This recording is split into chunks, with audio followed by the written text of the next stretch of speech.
No way. No way. Do you know what this is? This, my friend, is a Tiger Telematics Gizmondo. No, not Tiger Electronics, who make Furby and those stupid handheld video games with the LCD screens for 5-year-olds. Tiger Telematics has one of the most mysterious histories of any video game manufacturer in all of human history.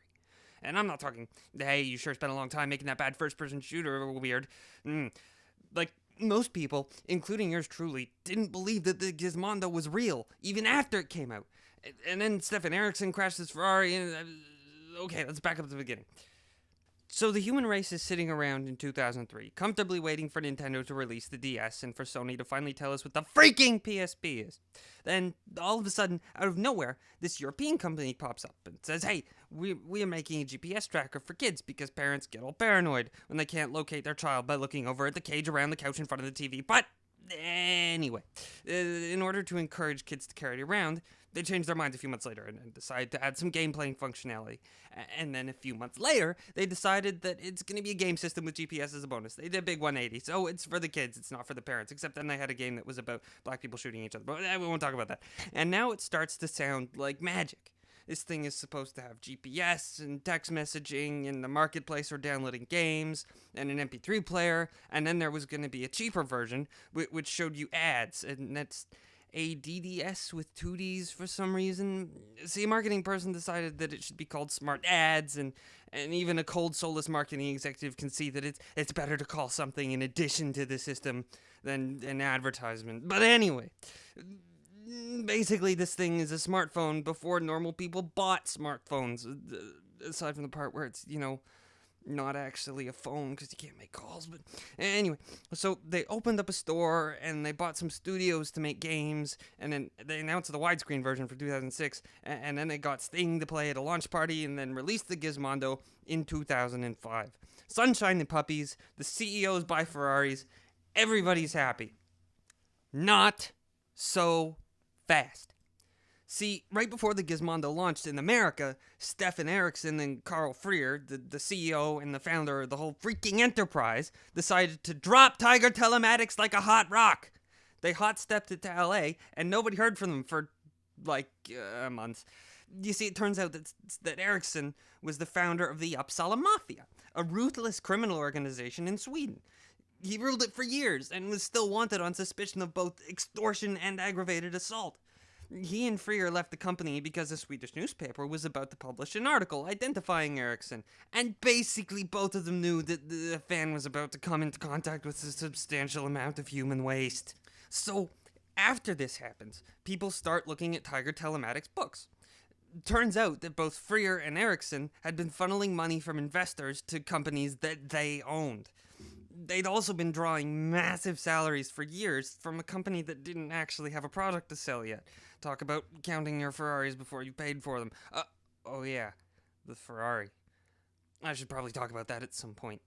So, right after this all happened, we figured people in black suits would come arrest Erickson sometime and deport him, or whatever it is the government's doing, they want to get rid of people. And that in itself would be interesting. But, of course, anybody who heard about it would be killed quickly, so we would never know exactly what happened. Fortunately for us, Erickson got there first. Or maybe the car crash was how the FBI was going to kill him. I wish they'd pick something a bit less expensive to destroy. So, anyway, Erickson had a Ferrari Enzo. Now, you might hear Ferrari and think, ooh, that must be a very nice car. And you would be wrong! The Enzo is the single greatest piece of automotive engineering since some guy said, hey, what if we put 4 wheels on the car instead of 3? There are only 400 of these in the world. Well, 399 now.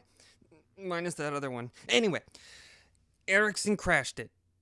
And not just a fender bender. Like 192 miles an hour into a telephone pole crashed it. Trust me, he set the airbags off. When the police showed up, he was just standing next to the car, completely unharmed. I guess that was his lucky day. But a pretty stupid day, too. See, he's above the fascist legal blood alcohol limit for driving. And he says that's okay, because he wasn't driving his $1 million car. No, it was this German guy we know only as Dietrich, and who apparently he knew only as Dietrich. This Dietrich guy.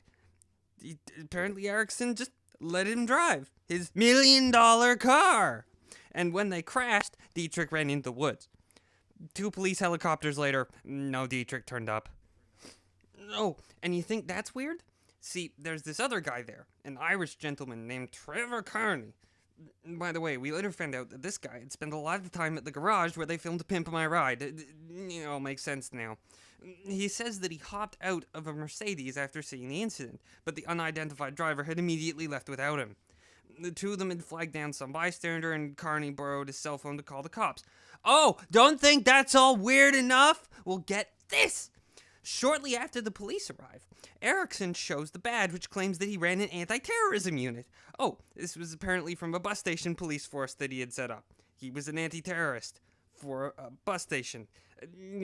Anyway, right after he does this, 2 cars roll up and a bunch of guys pop out claiming to be Homeland Security. Freaking weird! So eventually the cops let Erickson go. Why did they do that? I don't know, because freaking cops!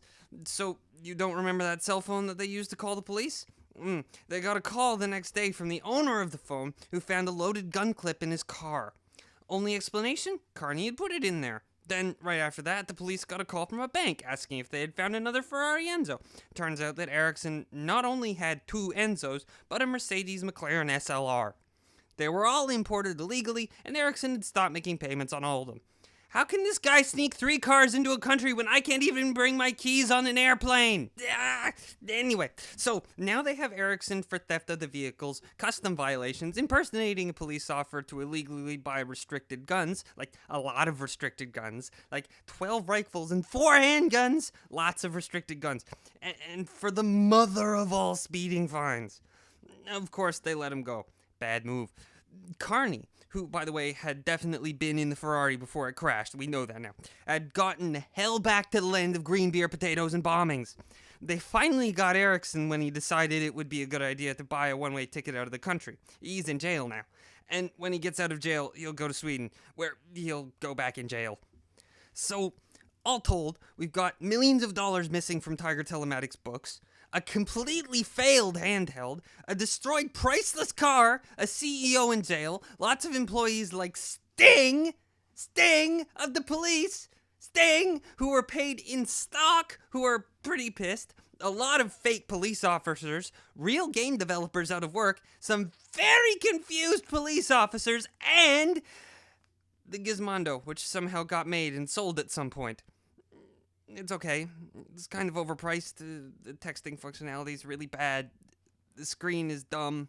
They should have made a widescreen version. Oh, did I mention that Carl Freer announced a Gizmondo 2 a few years ago? Yeah, whatever. Carl.